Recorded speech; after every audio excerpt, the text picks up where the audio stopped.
You believe you can move the highest mountains, cross the greatest oceans, and walk across the water, the water.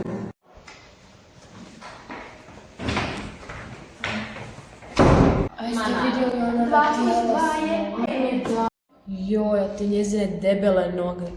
Imam takve noge, barem bi ih skrila s nekim tajcama, ali što da se ne vidi. A one njene tenisice su iz pra doba. Joj, da, užas, pa raspadaju se. A ja ne znam da li ona svoje mogu uopće uzima od bake, doslovno, tako mjestice i sve. Da, i to je sve zgužvano.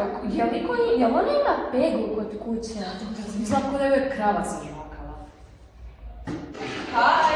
Ej! Baš je vrlo zanimljivo. Kaj radi?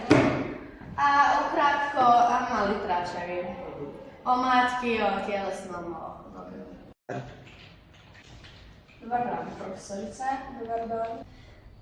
Ja imam mali problem i to mi se zvuči malo glupo i glupo zvuči i sigurno ne znam kako bi ja to sve počela i to, pa sam mislila jel vi možda možete nekako pomoć.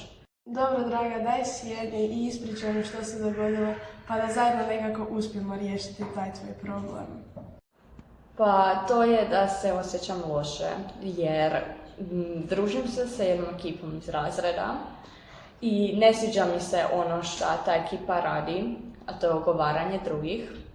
Ali ja i dalje želim biti u toj ekipi, tako da ne znam sada što da ja radim.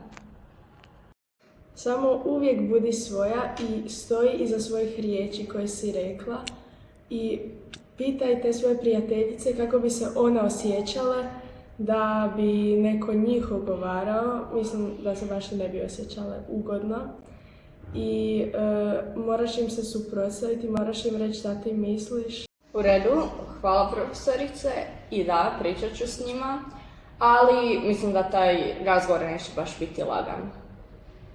Znaš da mi se uvijek možeš obratiti.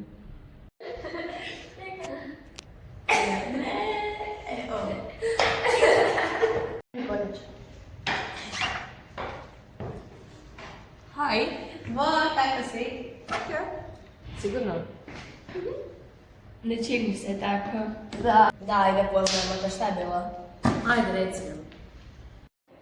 Pa, osjećam se glupo i loše, zato što kada nisam s vama se bojim da mene ne ugovarate. Ne postati je nikada, ne mi to nikad napravila. Drugo, to da se osjećam loše kada ogovaramo. Svaki dan nekog ogovaramo, svaki dan nekog drugog. Jedan dan ogovaramo ono koji dobro uči, a drugi dan ono koji je loše. Onda treći dan ogovaramo ono koji nosi naočale, onda ono koji nema dobre noge. Svaki dan nekog ogovarate, baš svaki dan. I svaki dan je neko drugi, neke ponavljate po 5 dana za redom. I znam da sad kad ja izađem, ćete mene ugovarati. I samo dajte, ogovarajte me, pričajte kaj god hoćete, ali ja više neću biti dio ovog. A možda je ona bila u pravu. Da. Možda stvarno to previše radimo. Sad se stvarno osjećam loše. Ja isto.